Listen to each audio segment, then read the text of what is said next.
pagsubok man. Ang liwanag ay di magtatagal at muling namamasdan. Ikot ng mundo ay hindi natin kasawian. Ang pangarap mo ay makakamtan, basta't maghintay ka lamang. Nakakaya kang lyrics. Hindi ka umiiyak. Nasig ang puso ng mami mo. Alam mo, team song na yan ni Jopay at ni Chinky. Dala. Charis, pinapansin lang ako, yung umpisa niyan eh. Kung hindi ngayon ang panahon. Meron ako naalala eh. Pagdating ng panahon. Parang ganun yan, no? Ayos na. Di mo? Wala lang. Naalala ko lang yung mga kanta ko na ganun eh. Charis, hindi talaga. Ganda talaga ng lyrics. Ito, we're just having fun now, no? Pero hindi, ano ang final sa mga nanonood, sa mga mahal mo sa buhay? Si Lola, nanay at tawag mo, Lola Pes, Mami Raquel, si Koy, si Carl. At sa lahat sa pumuporta sa'yo, anong nais mo iparating sa kanila? Sa family ko po, siguro naman po, parang nalabas na po nating lahat yung mga gusto po nating sabihin para sa isa't isa. So, ngayon po, instead of answering kung ano man po yung mga issues na nasabi na po natin, gusto ko lang po sabihin sa inyo ng paulit-ulit na mahal ko po kayong lahat. At sana po magkaayos na po tayong lahat. Oo. At mahal na mahal ka namin Oo, lahat. dapat Salamat naman po, talagang thank you po. magkaayos na sila. Pamilya eh, di ba? Family. Dapat Yan ang talagang- pinaka-important. May binanggit si Charis kanina tungkol sa bagong release niya. Yan ang pinakamatinding release na ginawa. Correct. So, But, total actually, release, di ba? Pinakamasaya. Charis, how does it feel na you are in GMA?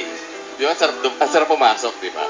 Dito mo siya galing ng So, hindi po, thankful ako sa pag-welcome niyo sa akin kasi, po eh, yun talaga yung, sa umpisa pa lang ng career ko, dyan ako natatakot eh, yung paano ko tatanggapin. And maraming po salamat sa mga kapuso dito sa GMA kasi talaga, they made me feel very welcome. Oo, at thank you. pinabangan ka talaga namin. Oo. Ito, regalo ko sa'yo. Galing kay Carol mo at saka kay Thank you Chris po. de la Cruz, happy birthday. Thank you po, thank May you po. isang pahapon na tanong para kay Charis. Umaasa ka ba, tungkol pinag-usapan natin ng word na panahon, umaasa ka ba na darating din na panahon na matatanggap din ang relasyon niyo ni Alisa?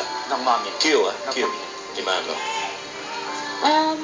Umaasa po ako at alam ko po sa sarili ko po na, at kasi po kilala ko po si Mami.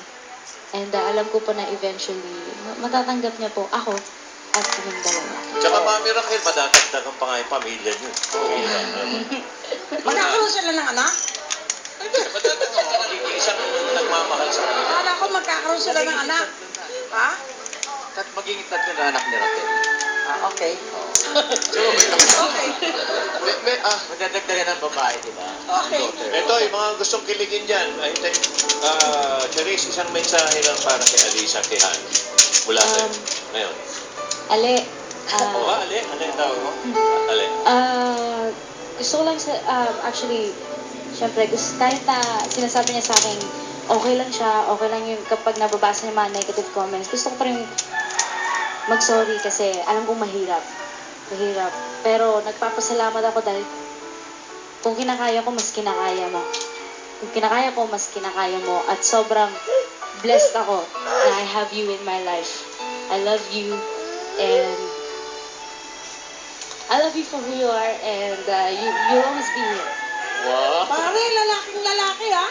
Oo ha? Gentleman na gentleman ha? Hindi, nagka-problema din kasi sa pamilya ni Alisa Quijano eh. Oo. Nagkaroon din ng problema. Kung ano yung pinagdadaanan ni Charis, ganun din sa pamilya ni ng mga Quijano. Kaya intindihin Bakit natin. parang kilalang-kilala mo na Hindi, naman? no, because I came from there. Where? Last night. Last night pa lang? Ganyan na kayo ka-close? Ang lalim naman pinagsamahan namin. Buong layon. Last night pa lang yan ha? Oo. Close na kayo? Oo, anyway. Minsan, ninong ni Charis. Oo nga pala, taga nga. Ano ba binibigay mo sa kanya pakimkim? Hindi na Ano to? sa siniklaim. Ano? Wala pa nga akong, wala akong pamasko galing kay Nina. Ayun! Labas mo! Ay, wala. Paglabas na. Ayan. Wallet. Hindi kayo pitaka. Joke lang po. Oh, yun. Again, Thank Maraming you. salamat. Thank you po, Ninong. Actually, I wanna tell you na wala namang, kahit walang kailangan pamasko, basta yung supporta niya nandiyan. Maraming salamat po. Thank you po. Magiging ninong din siya ng anak niya na yung Alvin. Hindi na.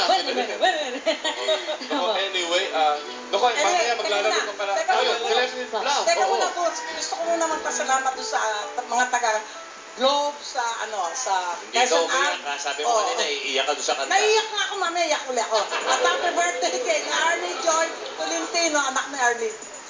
At again, sige, Celebrity Vlog. Mamaya po. Paki-invite Opo. sila. Oo. Celebrity vlog po. Okay, mga kaibigan, thank you, Cherise, at masaya lahat dito para sa'yo. Okay, dahil sa issue kinasasangkutan ni Cherise, nais naming ibahagi ang aming WTS o yung tinatawag naming walang takot sasabihin. Ang opinion piece ng Star Talk. Cherise and everybody watch this. And Charis, please watch Thank this. you, Trace.